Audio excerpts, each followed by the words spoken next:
as we have got Hera versus Lenok in a one-on-one. Mongols against the HRE here on the infamous French Pass. It's always weird when we're playing French Pass, but France isn't in the game. But this should be an interesting game nonetheless, because on one side, you have this very greedy Civ that can actually exploit this kind of more choky type map design in the HRE. And on the other side, you have a Civ that is known for occasionally going in heavy into the trade on a map that is actually allowable for it, right? French Pass having these trade posts in each of its corners, 4 corners, for those that don't know how corners work on Square. And, of course, having these easily defendable locations with the natural choke points of the trees, as well as just being the choke points next to the mountains, we have seen a lot of Mongol players tend to engage with those trade routes. So I'm excited to see if Hera's going to look to do that, or if he's going to look to get aggressive against an HRE player. Because although you would think you'd want to be hyper-aggressive against a HRE player as a Mongol player, there is always an issue with being able to breach him, especially when it's not on a map such as Dry Arabia or Lipany. I think those maps is more feasible. On this type of map, you can see this formation. This is so favorable for the HRE player. Lenok, his economy isn't exposed here, isn't exposed that much on the north side. Easy small wall here that will also protect his gold vein. And then you're kind of funneling in near his TC, right? So I would expect off the back of some scouting that Hera probably doesn't play too aggressive. One cool thing I do want to see out of him is early military presence onto the relics. We've seen that actually shuts out a lot of these HRE players. A lot of them play hyper greedy and don't bother to protect their early prelates. And every prelate you snipe not only slows down the rate at which they fills up their Regnant's Cathedral with those relics, giving them that extra 200% gold streak will mean they get 300 gold per minute from the relic, but it also means that they have to build another prelate for 100 gold and then run them out.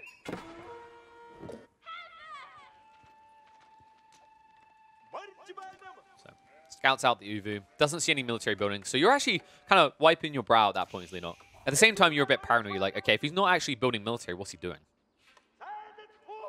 And it could be a potential kind of boom of his own. I do think he's going to keep a decent amount of wood production up. I do feel like Hera could, in this type of game, consider just going into the silver trade. Although sacrificing this stone never feels good. But there are very rare situations where, you know, silver tree just wins out. And this is definitely one of the map designed for that. So 4 people on gold from Lenok. Usually we see 3 people with a prelate. But if you wait to a later phase, especially if your gold vein's a little bit further away, it's actually better to stick 4 people and bring the prelate over then. Because remember, every second he's walking is a second he's not buffing, right? And oh, look at this. Lenok is bringing everyone across. I think he intends to drop the Arkan Chapel here. There might just be enough room between the berry bush line and the gold vein, which is a really cool placement because it has the tree line as well. Also could be down here. I think here's better just because for, like later on, once you get rid of these tree lines, there's more space around it compared to here where you'd be up against a mountain, so you wouldn't be able to place like farmlands there later. But that's a hell of a lot of people onto a gold line. This is the most I've seen at 3 minutes in the game, actually, out of a high-level HRE player. But there you go. Gets the required amount. I expect him to send all but 2. Yeah, all but 2. Either 3 or 2 people are left on this gold vein. The rest are just building Arkan Chapel. And it is what we talked about, right? This location is actually amazing. What he's doing here is playing very greedy. A lot of these players at the highest level, HRE players have experienced getting pummeled in the poop up by their opponent's early aggression. If you're worried about that and experience that, what it tends to make you do different with your Arkan Chapels is you tend to play them to choke points more naturally, or you play them right next to your TC. Lenok is somewhat covered by a choke point, but he's definitely playing a very greedy placement on this Arkan Chapel, giving him the full AoE around it to place farmlands later on to scale into a late game situation. Just identifying that his opponent isn't rushing, right? And the reason he knows he's not rushing, by the way, is because remember, when he scouted out earlier, the Uvu had nothing around it. There was no early racks, there was no early stable, there was nothing. And it is what we were talking about. You're seeing it from Hera right now. Hera building into the silver tree. This will take time to scale. My concern now is whether Hera is going to get early military presence out onto the relics. Because I think that's an important detail. He needs to get a few units out to guard the relics in prep for the Regnant's Cathedral drop, followed by the HRE player gathering up those relics. For now, Silver Tree, a little bit delayed. Then he'll have to move it out. I think to start off with, I expect Hera to just keep the Silver Tree here to produce the initial trade caravans. In fact, he could even move it in range of the Uvu to get double the rates, and I think that is probably his plan here. It's actually a very cost-effective way of opening up, because remember, these caravans can be quite pricey on the wood and gold, right? You're limited very heavily on the gold at the start of the game, it feels like. So having the ability to just pay with this passive treacle of stone instead is a huge boost to your early efficiency. There you go. Silver tree complete. Packs it up. Should be moving it right... There we go. Yeah, straight away in range of this. And just looking at that efficiency. He needs to catch up. Right now, we can see Leonok building the stable. This should just be the scouts, as we usually see him do. And then I expect, yes, he already built the mill to research professional scouts. So looking to gather those carcasses up. Meanwhile, Hera didn't do this. Hera actually, because he didn't go for the early stables, doesn't have that option. So he's actually moved out here with a Gur and a few villagers onto the deer line. And there you go. Silver tree gets placed. Should be trading with this northern one, I'd expect. And there you go, double production. And he gets a lot of them, right? It's 112 stone each, 74 wood, 36 gold. Not that pricey, really. That's courtesy of this reduced cost, right? Only 50% the price, moves 50% faster. And then, of course, you can build outposts afterwards to benefit further. And I do like the archery range of the drop. Because I think if he guards out on these relic locations, he should feel quite confident. We'll see if he sticks to that idea, though, once he sees that his opponent is spamming out scouts. Because he has to then realize that Leonok is building into stables, which will give him the flexibility for horsemen. Something that with your early economy, you can actually support as an HRE player while still tech booming up. And yeah, it is the early horseman, straight away. So remember that Leonok was in his base. He scouted out there was no early aggression, so he's anticipating that his opponent is building into Silver Tree. And because he already has the stable value for the scouts, it's worth investing a few early horsemen to not only potentially raid your opponent if you do think that he's going for a very passive style, an economical style of Mongols, but also to guard these relics, right? Because your biggest threat is that you're sending out those prelates like we mentioned, and your opponent is just guarding them and camping them and sniping out your 100 gold investment that took what felt like 1,000,000 years to move out there because prelates, damn, do they look like they need a Zimmer frame more than just a walking stick. And yeah, Hera actually gets the eyeballs on, so he sees that he's up against horsemen. These horsemen will kill off the Khan, by the way. Over a long chase, you can actually catch him. Yeah, you can already see it. 1.88 compared to the 1.62. Remember that you get bonus damage as well.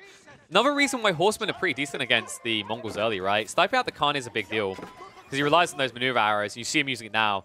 It's going to buy him a little bit of space, but not enough. And the scouts even wrap around the back. And he's just gone. Oh, that's a frustrating state to be in. So you've lost your early vision game, right?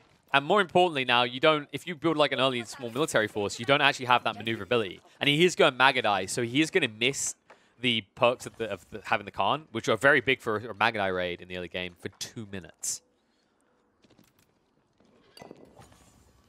And it looks like this caravan line is going to be sniped as well. This is not good.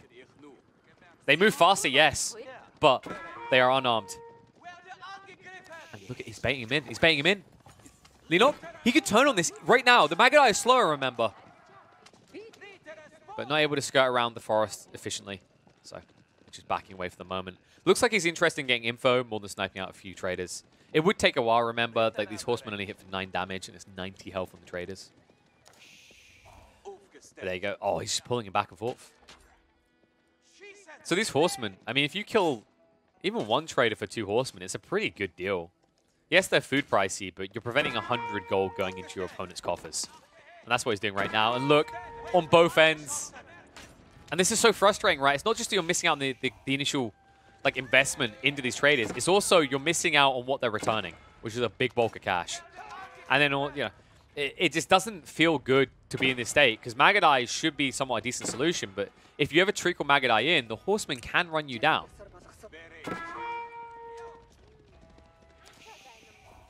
I love the early aggression though, Leonok.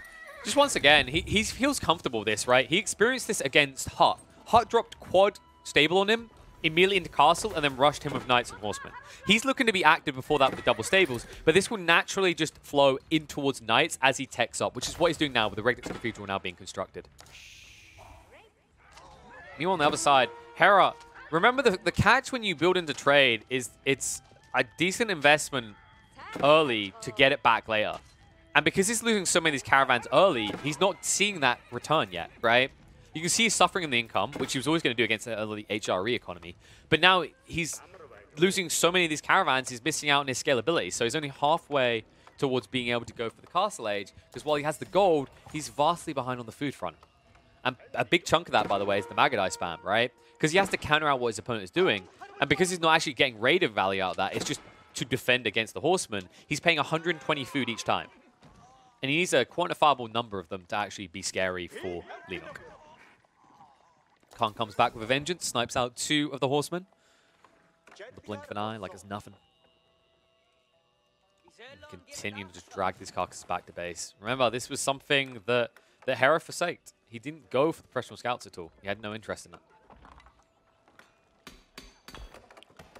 Interesting. So Leenock, I wondered if he would have went for this. Specialized picks, I don't know. I don't really feel like you need it as HRE. But I do know that Leenock likes to go for the economy techs. We saw it when he played France. We're seeing it again when he plays HRE. Yes, we're not seeing it on the specialized pick, but he did already take the broadaxe, right? So he increased his wood gathering rates.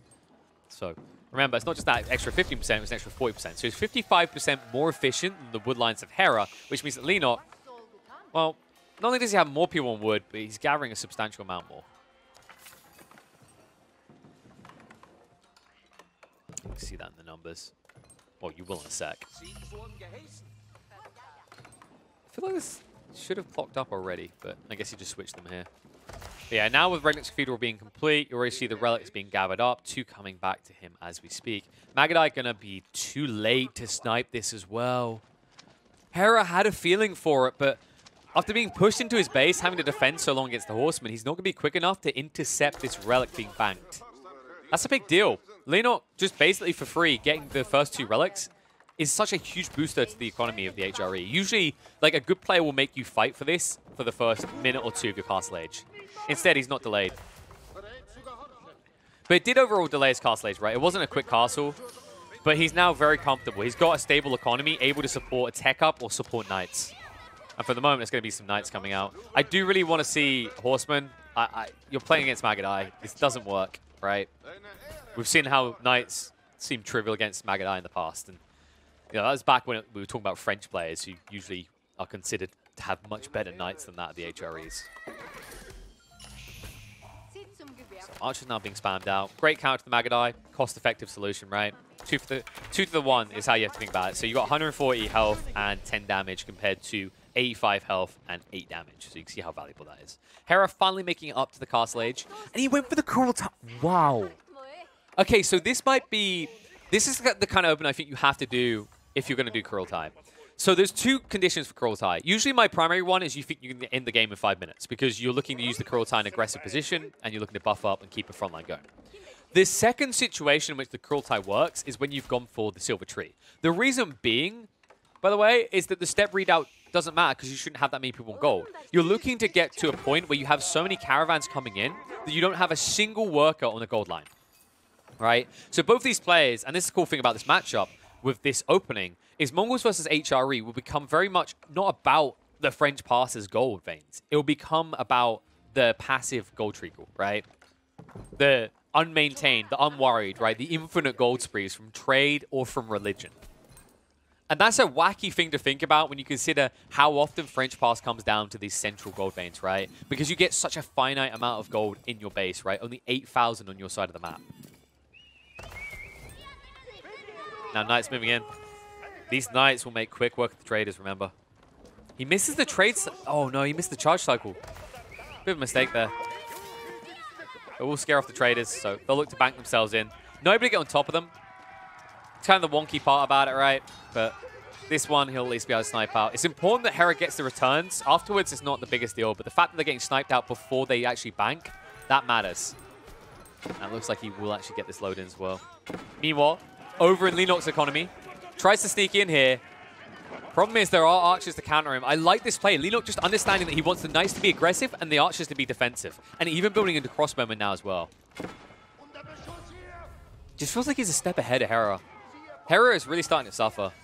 Eco front, yes, he's ahead because of his trade count, right? But the thing that I'm now looking towards is Leenock almost has Imperial Age, just naturally flowing into it as the HRE does, right, around the 15-minute mark. And when that makes a big deal, that makes a big dent, is that while initially HRE does look like he has an eco advantage, 63 to the 46, once you build that Palace of Swabia, in the next few minutes, it evens up, because remember, that Palace of Swabia produces these villages 25% speed, right? So 75% quicker, rather, 5 seconds each, and then also only costs 25% the cost. Yeah, it's like the chat saying they haven't seen Kurultai after the first days of use. I think we had one example I can think of maybe 2-3 weeks ago from Demon Sheep up against Kapoch. And the reason he did it is because he already had a foothold in his opponent's base and he wanted to push that pressure, right? So like he felt like he could get in his opponent's base in the next 5 minutes. And it's the one acceptable situation. Any other situation, Kurultai feels bad. For those that don't know, you can see how Kurultai works there. It's when the Khan's nearby, you get the buff damage as well as slow the heal units for 30 seconds, right? The healing is only when you're in range of the Kurultai, so you have to stay in this radius. But the damage, if you pass through it, you get it for that 30-second duration. And that's why it's important to use it aggressively, right? It's similar to the concept of Deerstone being used aggressively, but it's more crippling if you fail to use it right. Because at least when it's Deerstone, you're giving up Silver Tree that you probably wouldn't have interacted with. But when you choose Kurultai and you lose it because you put it in an aggressive location and fail to win a fight, then you look and go, oh, I missed out on step readout. I actually missed out on huge amounts of gold. And there it is. Leenock hits up into the in page and passes Swabri over here. So expanding on this gold vein, stone outcropping, and the new woodline. And look how quickly these villagers come out. 73 to 51. Give it 3 minutes. There will be no difference. And also grabbing that relic in the center, just uncontested. Will reveal himself on the sacred site, but I don't think you have the Magadai to chase down here. Because the Magadai in the south, they spot the Palace of Swabia, but whoop-de-doo, right? How do you breach here? With quad archery range as well, Leenock can quickly defend himself, and Hera just not able to reinforce these Magadai lines that quickly, really. Like, Hera only has 15 people on food, right? He's heavily invested on the wood to be able to keep affording the trade. And that does mean that, you know, he's eventually going to run into, like, a stone wall in terms of his production rates of Magadai. He's going to have to choose, do I tech or do I Magadai? And that's the worrying part about this matchup. When you try to play Eco Boom versus HRE, and they naturally flow into the Imperial Age, well, they've already passed that wonky tech boom. And they'll almost always beat you to it, unless you can actually hit them hard with their economy lines before Castle Age. Or deny them their relics for 4 or 5 minutes once they reach it. And it looks like these Magadai are going to get spent. You can see the wraparound. It's slower, but Leenock is on his way. Hasn't actually gone for the blacksmith research yet. Remember, if you get marching drills, it does affect the ranged infantry as well. So they'd actually be moving at 1.25 on these crossbowmen. Almost losing the Khan. He might lose him in a sec. Wasn't able to push his opponent back. Stood his ground. Nicely identified by Hera, but only so much work you can do against these lines now. Yeah, 81 to 66. It's closing. It's closing quick as well. And you might lose the Khan. No, you got just out of range in time. Meanwhile, on the other side, Scout's just getting eyeballs on what's happening here. If he sneaks in a Knight Battalion, he's going to wipe out so many of these trades. Like, these traders are unprotected, right? I say that. You've got these outposts, but not all of them have even been upgraded. It's more just like several Knights can easily just scalp half of your trade economy. This is a cool concept, though. I don't know if he knew about this, but Hera's fairly loose on his defense at the new Silver Tree location. So actually sniping them the drop-off is even more valuable, right? And this crossbow line, you know, they kind of already had their value in repelling, securing the relic in the center. So if you just risk them on sniping out a bunch of trade, or slowing down the trade even, it's kind of worth it. Look at that. Look how quickly, we talked about it, guys. The gap is now just 10 eco. And remember how much of that is locked up in the traders that can be vulnerable at both ends, right? Because remember, the Mongols, although they can protect the outposts, they can't wall off areas, so you can raid into the lands quite freely. And yeah, that forced the Silver Tree to be moved closer to the base. Kind of a big deal, because remember, that means that it's a shorter route, so it returns less resources on each of these traders. And although, you know, it might only be 10 gold here or there, that will add up over time. And that can affect your scalability. And yeah, look at that switch. What was it? Was it 109 or 119? That small difference, guys. That's like, what, a 6 for the map? And he lost that much gold on each of those caravans. It's kind of impressive, right? Just the threat of pushing in costs Hera a decent chunk of cheddar. But he does reach Imperial Age finally. I don't like that Leenock hasn't pushed forward for an aggressive military base in the center yet. I think he was far enough ahead that it was feasible. He had his crossbowman on patrol. He could have been onto the center mass very easily. Could have easily secured these sacred sites and had a foothold from which to push in. Because one thing to consider here is he's playing HRE, and he's heavily invested in the concept of archery ranges, right? So And not to mention, of course, the Mangonels. So what we're identifying here is he has a very immobile military presence compared to Hera, who has Magadai to boot, right? Non-stop Magadai is all he's seen Hera do so far. And that means that he can raid you effectively, but to reinforce your troops, it's a long walk. And Archer's revealed sneaking in, so he should be able to react to it at least. He was trying to wall up here. I like this play. He just wants to funnel attention in one direction instead of worrying about his opponent flanking him from behind all the time. Because that aforementioned mobility that he thinks Hera has because he was doing Magadai before. Now Hera, 92. Leenox surpassed him. 95, Eco. And crossbow to deal with a few of these archers. No match against the siege weapons. And now he'll send more villagers out to build. And this is where one thing I am concerned for Hera is the efficiency and the cost effectiveness of like sacrificing villagers, right?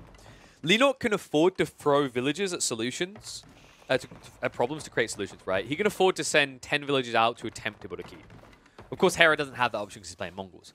But Hera also never has the option to like easily move out and set up forward outposts, right, to keep that Yam effect going for his Lancers without risking core economy, right? Because he only has this one TC compared to Leenox that has effectively 5 TCs because remember, the Palace of Swabia works 4 times faster.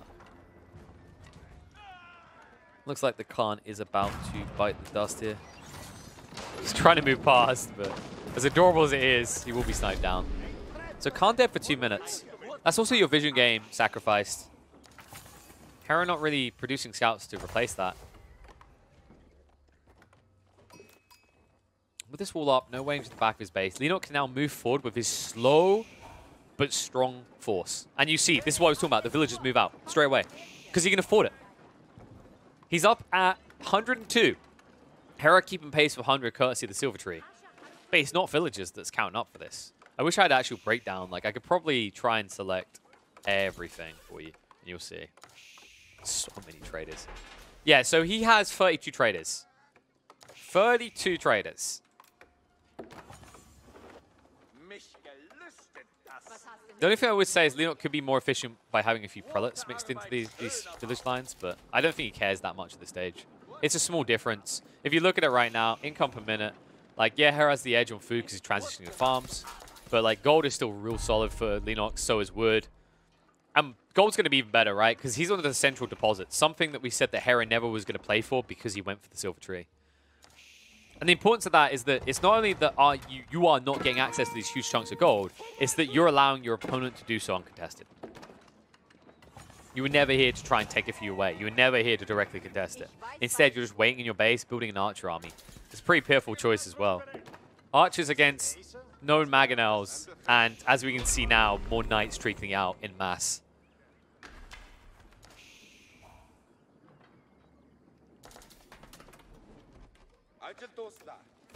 Oof.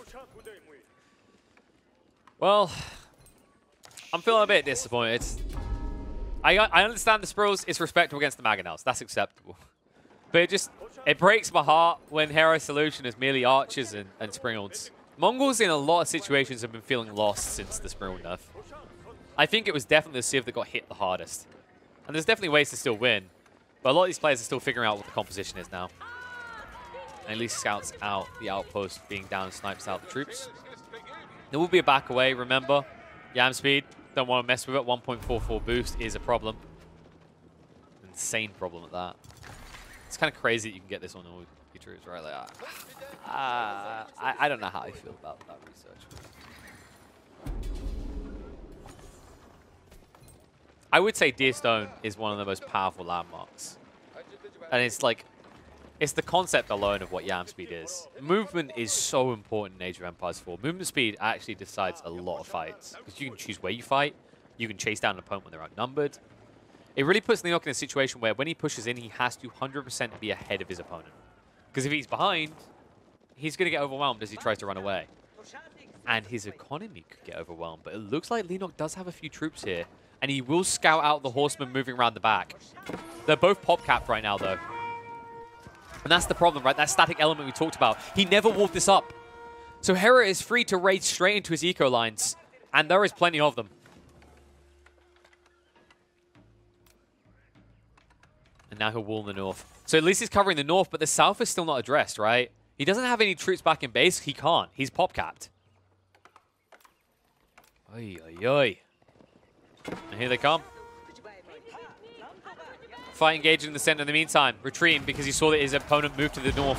For the Mangonel shots. Oh no, he stopped! He didn't even micro that to stop. It's just where they chose to stop. So they dodged the Mangonel shots. And the Spirals in the meantime sniping them out. Horsemen chasing in. Meanwhile, raiding the back line. Lennox being exposed on two fronts. Will at least keep one of the Mangonels up. Cannons scare away Hera in the meantime. Hasn't addressed the Horseman issue in his base just yet. Has freed up a little bit of pop cap, but not enough. Don't worry, though. Hera's going to help you with that problem. You're going to have more pop cap to work with quickly as you're losing villages in a notable quantity. And the way pointed out as well, has Lennox even noticed this? Does he even care, more importantly? Kind of feels like he doesn't.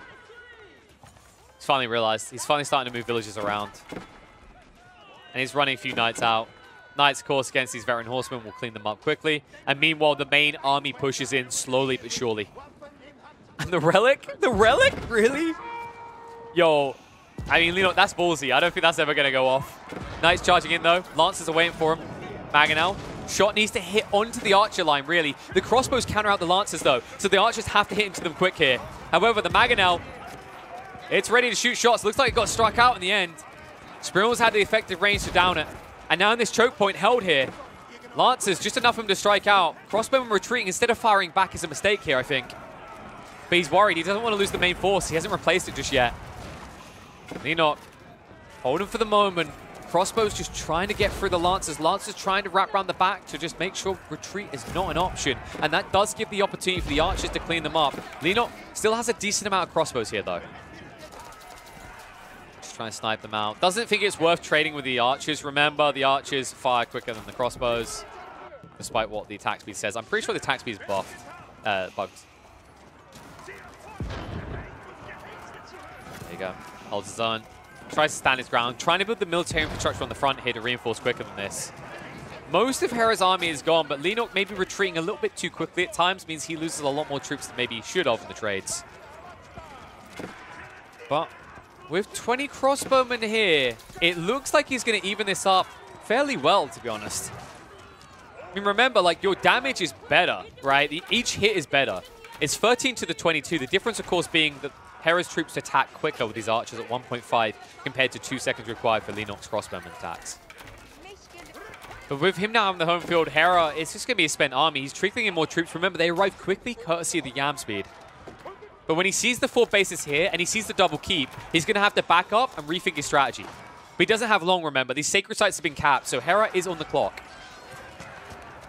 And we've seen him pull out a miracle after being pinned in before, but that was against an opponent who did not have such a hard military presence in the mid-map. Lennox will not be pushed over so easily. For the moment, he will be overwhelmed. And Bombard now moving out. Hera's going to have to waste a minute or two getting through these buildings. And that is going to buy a little bit of time for Lennox to regroup his forces. You can see the Mangonels moving out, the solution to the archers.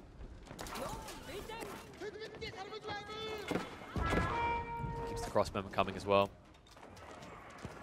Lennox already recovering his economy. Didn't really care about what was happening back in base, remember. He can just funnel them out so quickly with the Palace of Swabia. But it's the keeps that matter. He doesn't want to give them up. He lost so many troops, it takes so long to replace them. He's at least getting through the stone outcropping quickly, so he can put up a replacement keep for this first one if need be. Didn't bother to even repair it, remember? Like, he'd just be keeping the gold treacle in. And it means he has surplus. You can see how drained Hera is right now. He could easily end up losing this game off the back of a bad fight. And that's why it's important. He needs all this gold just banked right now. So much of it coming towards the silver tree. We'll at least give him surplus to rebuild if something goes wrong here. Still a decent amount down. Isn't even using the forward archery ranges to replenish his troops right now. Bit of a mistake here. And Horseman charge in. Onto the stone line, but this stone line is pretty much drained, so once again, Lennox just doesn't care. You can just lose these villages now and replace them instantly and put them somewhere else. But you won't even lose them. There's just so many. 29 villages here. No horsemen. And Nuke keep going down. And that was the point of it. Cover the costs. And the Kurultai being deployed. Hera knows he's all in. He needs to get the decap in the next minute or two. Or this game just might feel over.